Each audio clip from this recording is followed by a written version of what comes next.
हाँ, उनका साथ मिलेगा? अब वो तो मेरे वोटर भी है, सपोर्टर भी है। मैं जब अभी आपको उनके साथ वोटर घूमी, हो गई है। हाँ, मैं उनके साथ घूमी तो वो भी तो मेरी सपोर्टर है। मैं घूमने के लिए गई तो कुछ गंदगी भी है, बहुत सी बातें भी सुननी पड़ी है। आपको सुनी? सुननी पड़ी है, तो मैं इसलिए खड़ी हूँ कि मैं उनकी सारी बातों को ध्यान में रखते हुए मैं है ना जो उनके साथ हूँ। क्या दिक्कत हो रही है। शिक्षा सबसे ज़्यादा इम्पोर्टेंट है। सरकारी स्कूलों में देखिए पढ़ाई नहीं है, सिर्फ़ और सिर्फ़ बस बच्चे खाने जाते हैं, पढ़ाई कुछ भी नहीं है। गंदगी पूरी भरी पड़ी थी, नाला में पूरा कचरा भरा पड़ा था। अपने तरफ से नहीं बांटा, वो सरकार की योजनाओं को मैंने जनता तक पहुंचाई। हाँ, सरकार के द्वारा दिया गया खाद्यान्न मैंने जनता तक ईमानदारी पूर्वक पहुंचाया।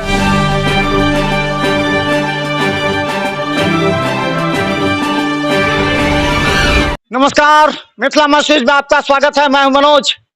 राजनीति और रणनीति दोनों महत्वपूर्ण है और खासकर हम बता दें, अभी तक हम दरभंगा के मेयर और डिप्टी मेयर प्रत्याशियों पर अपना फोकस कर रहे थे, लेकिन अब सवाल यह है कि दरभंगा नगर निगम में वैसे पार्षदों की भी आवश्यकता पड़ेगी जो पार्षद मिलकर कैबिनेट को बना सके और वो कैबिनेट दरभंगा के विकास के साथ अपने वार्ड की विकास कर सके। सबसे दुर्भाग्य का विषय यह है कि वार्ड नंबर 7 में हम हैं।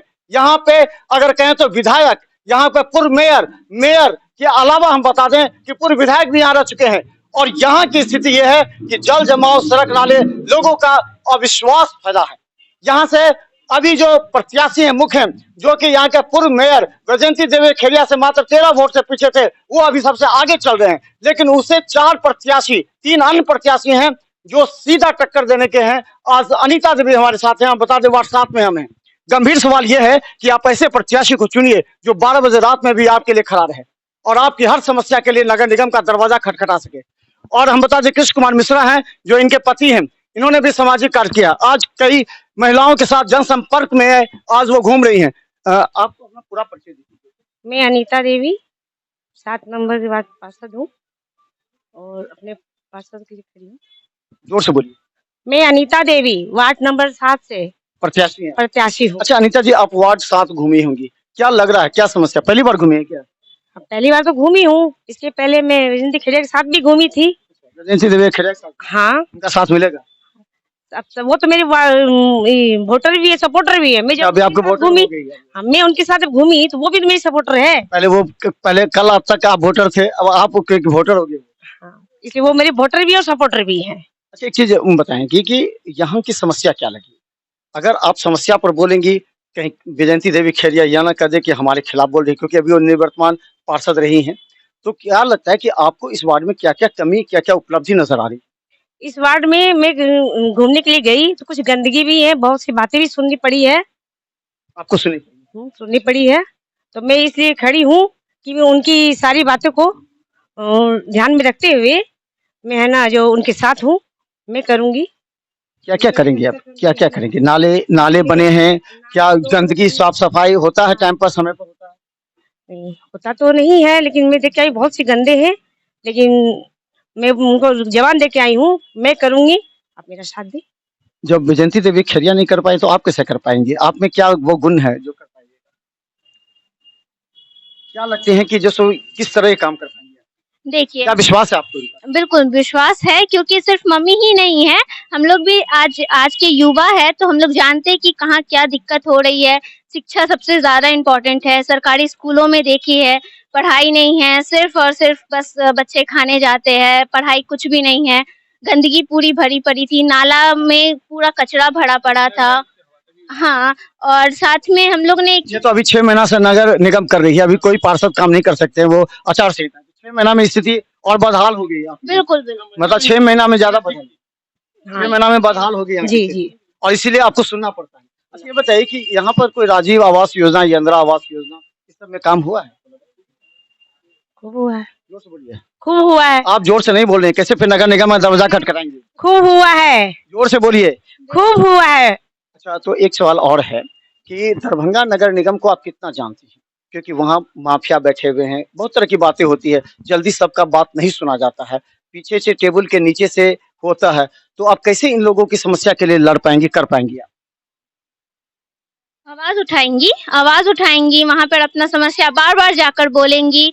एक बार नहीं सुना जाएगा, 10 बार बोलेंगे, मगर जब तक वहाँ सुना नहीं जाएगा तब तक बोलते रहेंगे। क्या लगता है आपको, क्या होगा? आप लोगों की क्या समस्या है, क्या उम्मीद है आपको? हम लोग को इनसे पूरी उम्मीद है, ये हम लोग की वार्ड को एकदम साफ सुथरा सब कुछ करके रखेंगे और हम लोग को नगर निगम तक लेके जाएंगी हर काम सुविधा के लिए। एक बार चांस देना है, इनको जिताना है कि सबका एक बार अति होना है। दूसरा विकल्प तो है नहीं। नहीं क्या बूढ़ी माँ, आप तो एकदम चुनाव में एकदम आगे में है, मन लग रहा है? जी खूब घूमती हैं? एकदम पहले नहीं घूमती थी, नहीं सर अब चुनाव में घूम रही हैं। वोट देबे? जी केकरा देबे? अनीता आपको पैसा दे देते तो नहीं सर कहे हम पैसा पर खरीद लें। नहीं नहीं नहीं हम पैसा पर नहीं बिकूबे नहीं ना, नहीं बिकूबे पक्का? पक्का। तो हम बता दें यहाँ पर कई के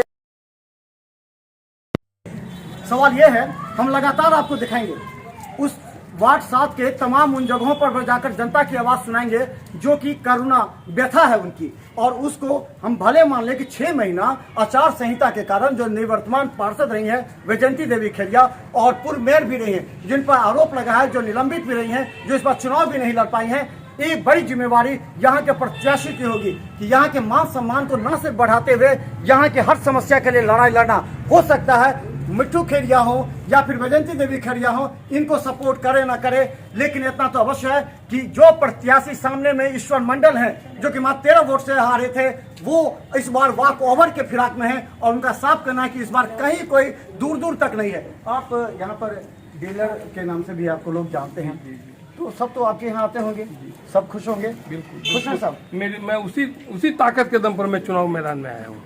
मैंने 34 साल तक अपनी जनता के साथ कंधे से कंधा मिलाकर रहा है और उनकी जो है सेवा की है, और उसी सेवा के बदले कोरोना काल में तो आपने सबको मुफ्त में भी बांटा होगा? और हाँ बिल्कुल बांटा है, और वो मैंने अपने तरफ से नहीं बांटा, वो सरकार की योजनाओं को मैंने जनता तक पहुँचाई।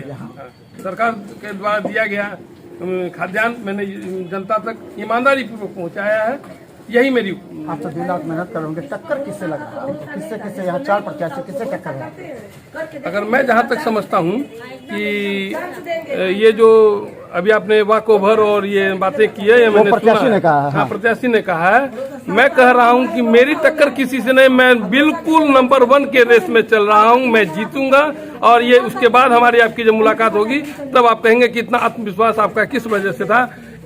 जो कह रहे हैं वो फील्ड संभाले। अच्छा, एक चीज और, अंतिम सवाल कि ये कहा जाता है कि वैजयंती देवी खेरिया निवर्तमान पार्षद हैं यहाँ के, और वो 13 वोट से ही मात्र जीती। तो क्या लगता है कि ये सारे आपके साथ होंगे, आपकी मदद करेंगे, क्षेत्र में मदद करेंगे? वो मैं बिल्कुल खोल कर बोल रहा हूँ। वो जो पिछले दफे की स्थिति थी, वो स्थिति बिल्कुल पलट गई है। अगर खेरिया जी के बारे में आपने कहा कि यह ऐसा कहीं कुछ नहीं है, मैंने फील्ड में घूमा है, और कुछ असंतुष्ट तो हर जगह रहते हैं जिनका कहीं कोई विकल्प नहीं, कोई जवाब नहीं है। उतने असंतुष्ट को आप कोई नहीं कर सकते हैं, लेकिन खेरिया जी ने बहुत विकास काम किया है। मैं उनके विकास की गाड़ी को आगे तक ले जाऊंगा इनके द्वारा। चलिए, ये बहुत बड़ी बात है, यानी कि खेरिया जी के विकास की गाड़ी को आगे बढ़ाने की जिम्मेवारी और कृष्ण कुमार मिश्रा आमने सामने हैं, अनीता देवी और ईश्वर मंडल सामने सामने हैं। ये तमाम वार्ड 7 की जनता को अब निर्णय करना होगा, क्योंकि वोट अलग अलग ना बटे, वोट ऐसा जाए जो कि अब वैजयंती देवी खेरिया, मिट्ठू खेरिया के समर्थक हैं, और जो ईश्वर मंडल यानी कि अगर चाहें तो उसके बैकग्राउंड में भी नगर विधायक का नाम हमेशा से आता रहा है। तो अब सवाल यह है कि इतनी महिलाएं जनसंपर्क में निकल रही, सबको विश्वास है कि अगर अनीता देवी जीतेंगी तो जल नल योजना के साथ सुरक्षा के अलावा जो नाले हैं, जो गंदगी है, जो सफाई है, जो जल जमाव है, इन तमाम बिंदुओं पर काम करेंगी। इसके अलावा 12 बजे रात में भी आपको अगर जरूरत पड़ेगा तो उन्होंने आश्वासन दिया है। हालांकि डीलर साहब ने कहा है कि कोरोना काल से लेकर लगातार हमने उन तमाम गरीबों को अनाज पहुंचाया है। बहुत सेवा की है कोरोना काल में भी।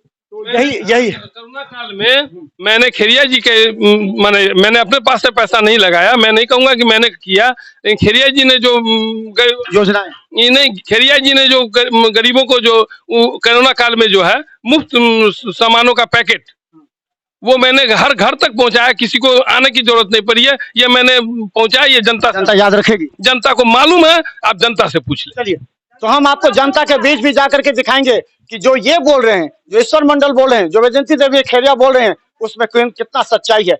क्योंकि देखते रहिए बिहार मिथिला न्यूज, क्योंकि हम हर जनता की एक एक आवाज आप तक रहेंगे, क्योंकि हम चाहते हैं ऐसा प्रत्याशी चुनकर जाए दरभंगा नगर निगम में जो आपके वार्ड की एक एक समस्या को मजबूती के साथ नगर आयुक्त से लेकर के पार्षद और मेयर तक रख सके, क्योंकि इसी से आपकी जो भावना है, आकांक्षा है, उसको पूरा करने में कितना खरा उतरते हैं अनिता देवी। देखते रहिए मिथिला न्यूज। इस खबर को वार्ड 7 के तमाम जनता के बीच शेयर कीजिए और सभी प्रत्याशी वार्ड 7 के जिसका हम बयान दिखा रहे हैं सुनिए, उसके बाद निर्णय लीजिए कौन सबसे अधिक आपकी मदद में आगे रहेगा। धन्यवाद।